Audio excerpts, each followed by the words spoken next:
Most people think wealth is about growth. Old money thinks wealth is about survival. When markets crash, headlines scream, portfolios bleed, and people rush to do something, anything, to feel in control. Old money does the opposite. They slow down, not because they're braver, but because they prepared for this exact moment years before it happened. Volatility doesn't scare old money. Exposure does. Long before a crisis appears on the news, wealth is already positioned quietly, spread across structures designed to absorb shock. Cash reserves, hard assets, legal frameworks, generational planning. This is why panic is rare in old money circles.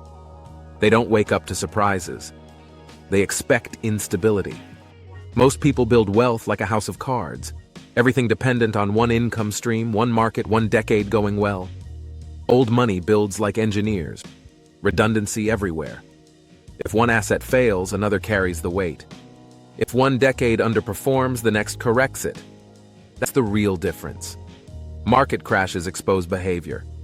New money watches the screen. Old money watches time. Because time, not timing, is the true advantage. Old money understands that markets don't move randomly. They move emotionally. Fear and greed cycle endlessly, and most people mistake movement for meaning. So they sell at the bottom. They buy at the top. They chase certainty and inherit regret. Old money waits. They don't react to noise because their wealth isn't dependent on headlines. It's built around continuity. This is why you'll rarely hear old money talk about returns during crises. They talk about positioning, liquidity, control. They don't ask, how much did we lose? They ask, are we still protected? Because protection outlives performance. This mindset changes everything. When you stop trying to win every year, you stop panicking every year. When you stop chasing upside, downside loses its power. Old money doesn't aim to beat the market. They aim to outlast it. That's why crashes don't threaten them. They threaten everyone else. And here's the part most people miss. Crises are not accidents. They are filters. They quietly transfer assets from impatient hands to disciplined ones, from leveraged players to liquid holders, from those who need results now to those who can wait forever. Old money understands this transfer. They've watched it happen repeatedly, through wars, recessions, bubbles, and resets.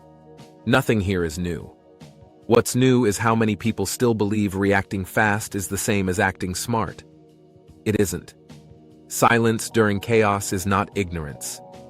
It's confidence. If you want to build wealth that doesn't collapse under pressure, stop asking how to grow faster and start asking how to stay standing when others fall. That's the difference between money that shouts and money that survives. And that difference decides everything. Wealth is not merely a number to be increased annually, it's an intricate tapestry woven with foresight and strategy. Old money captures this understanding, viewing wealth not as a race for immediacy, but as a marathon of patience and resilience. When others are quick to calculate their losses in real-time spreadsheets, old money is quietly assessing their broader landscape. They maintain their pulse on various markets while simultaneously preparing for the inevitable downturns. In their world, each upswing is simply setting the stage for the next phase of preparation.